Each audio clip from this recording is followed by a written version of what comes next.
Hello friends, welcome to our YouTube channel SVCL अंडाल। UPSC, EPFO enforcement officer और accounts officer से जुड़ी हुई वीडियो को देखते रहने के लिए सब्सक्राइब करें हमारे यूट्यूब चैनल SVCL अंडाल को।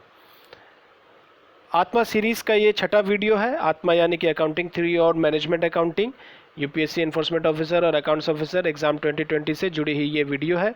इस तरह की वीडियो को देखते रहने के लिए जुड़े रहें हमारे यूट्यूब चैनल से। अकाउंटिंग कन्वेंशन और पॉलिसीज़ 8 होती हैं।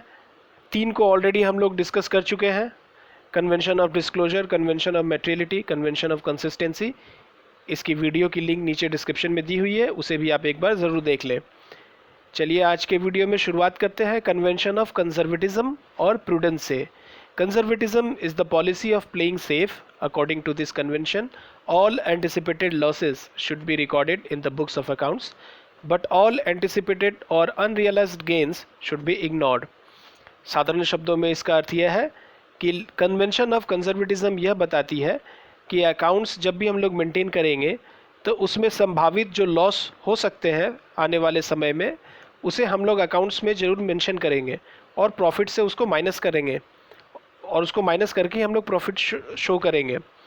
और अगर भविष्य में कुछ ऐसी प्रॉफिट है जो अनरियलाइज्ड गेन है, वो अगर हमें प्राप्त हो सकती है भविष्य में, तो उसे हम लोग इग्नोर कर देंगे, उसे अकाउंट्स में जगह हम लोग नहीं देंगे। तो कन्वेंशन ऑफ कंजर्वेटिज्म या प्रूडेंस ये बताती है कि जो भी लॉसेस आपके हो सकते हैं बिजनेस में आने वाले समय में, उस लॉसेस को ज़रूर प्रॉफिट से माइनस करें, और जो आने वाले समय में अगर कोई लाभ होता है तो उस लाभ को हम लोग अभी अकाउंट्स में मेंशन नहीं करेंगे। वो जब होगा तभी उसे अकाउंट्स में हम लोग मेंटेन करेंगे। लेकिन लॉसेस अगर नहीं भी होते हैं, संभावना है उसकी होने की, एंटिसिपेशन है उसकी होने की, तो भी उसको हम लोग रिकॉर्ड करके प्रॉफिट को कम कर लेंगे। कुछ एग्जांपल है कंजर्वेटिज्म के, जैसे closing stock is valued at cost price और रियलाइजेबल प्राइस। हम लोग कभी भी अकाउंट्स में मेंशन करते हैं क्लोजिंग स्टॉक की वैल्यू को, तो वो या तो कॉस्ट प्राइस या जो रियलाइज हो सके उस प्राइस को देते हैं। मार्केट वैल्यू कभी नहीं देते हैं, क्योंकि मार्केट वैल्यू उससे ज़्यादा भी हो सकती है, लेकिन कॉस्ट प्राइस या जितना उसको बेच के मिले रियलाइजेबल प्राइस हम लोग हमेशा अकाउंट्स में मेंटेन करते हैं। Provision for doubtful debts.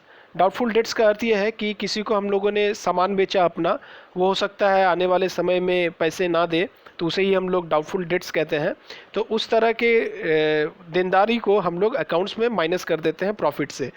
इसी माइनस करने की कन्वेंशन को जो हम लोग कन्वेंशन ऑफ कंजर्वेटिज्म कहते हैं। अगला है convention of comparability. Under this convention, accounts are to be kept in such a manner that will facilitate comparative analysis of financial statements of different year or the same among different financial statements of the same year। Convention of comparability सीधा यही बताती है कि जो भी हम लोग accounts maintain करेंगे और उसकी जो फॉर्मेट होगी, वो फॉर्मेट ऐसी होनी चाहिए कि उसमें तुलनात्मक अध्ययन हो, पिछले वर्ष से इस वर्ष का, या फिर इसी वर्ष के दो अलग संदर्भों का, दो अलग समय का, दो अलग अकाउंटिंग पीरियड का जो कंपैरिजन है वो साफ साफ उस स्टेटमेंट में दिखना चाहिए। आपकी सुविधा के लिए मैंने यहाँ पे एक बैलेंस शीट का फॉर्मेट लगा रखा है, आप यहाँ पे देख सकते हैं। Format of detail balance sheet in a horizontal form, balance sheet of dash dash dash company as on. तो यहाँ पे देखिए फिगर ऑफ प्रीवियस ईयर है, ठीक है, और ये सारे हेड्स हैं, इन सारे हेड्स की फिगर यहाँ पे बैठेगी, और इन्हीं सारी हेड्स की फिगर है करंट ईयर के लिए, यानी कि अभी जो वर्तमान करंट ईयर है उसके लिए। मान लीजिए ये यहाँ पे अगर 19-20 का अकाउंटिंग ईयर 19-20 का अगर यहाँ पे समय है, तो आपका जो प्रीवियस ईयर का था 18-19 का, वो फिगर यहाँ पे होगा। तो ये कंपैरेटिव अध्ययन करने में सुविधा होती है। उसी तरह यहाँ फिक्स्ड एसेट्स के भी कॉलम में प्रीवियस ईयर के यहाँ पे वैल्यू है फिक्स्ड एसेट्स की, कि पिछले साल कितने थी और अभी कितना है। तो ये दो फिगर होने पर ही हम लोग उसका एक तुलनात्मक अध्ययन कर पाएंगे कि बिजनेस मेरा प्लस में जा रहा है, आगे की तरफ जा रहा है, बढ़ रहा है या घट रहा है, किन किन हेड्स में बढ़ोतरी हुई है, किन किन हेड्स में कमी हुई है। तो ये कन्वेंशन ऑफ कंपैरेबिलिटी ये निश्चित करती है कि जो भी हम लोग का अकाउंटिंग फॉर्मेट है वो एक तुलनात्मक फॉर्मेट होना चाहिए। MCQ में पूछा जा सकता है कि जो फॉर्मेट्स हैं बैलेंस शीट के, वो किस कन्वेंशन के अंतर्गत निर्धारित की जाती है, तो वहाँ पे आंसर होगा कन्वेंशन ऑफ कंपैरेबिलिटी। नेक्स्ट है कन्वेंशन ऑफ ऑब्जेक्टिविटी। तो ऑब्जेक्टिविटी से यहाँ पे देखिए इसका डिस्क्रिप्शन दिया हुआ है। According to this convention, financial information which is the outcome of any factual event and which has verifiable और objective evidence should be accounted for. यहाँ पे सीधा अर्थ यही है कि ऐसे ही फाइनेंशियल स्टेटमेंट को हम लोग रिकॉर्ड करते हैं जिसका एक डॉक्यूमेंट्री एविडेंस हो, जिसको हम लोग प्रूफ कर सकते हैं। वैसी अकाउंटिंग इवेंट जिसको प्रूफ किया जा सकता है। जैसे कि एग्जांपल है, assets are valued at the transaction price और original cost. This is done because the evidence of the acquisition of any assets can easily verified from the purchase invoice और रिसिप्ट।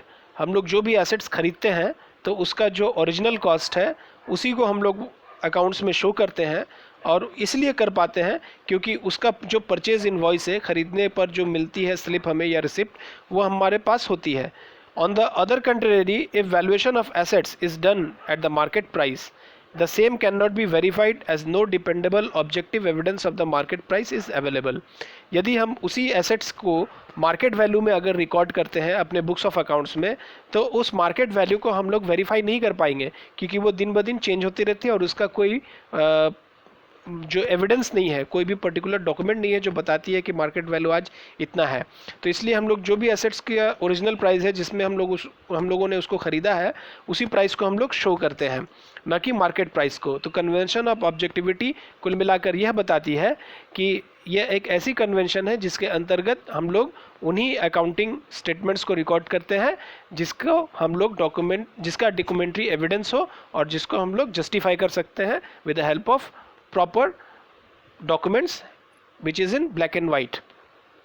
आई hope आपको ये समझ में आया होगा। Subscribe to our YouTube channel SVCL एंड डाल। EPFO से जुड़े वीडियो को देखते रहने के लिए हमारे चैनल को ज़रूर सब्सक्राइब करें, ज़्यादा से ज़्यादा शेयर करें। आज के लिए इतना ही, धन्यवाद।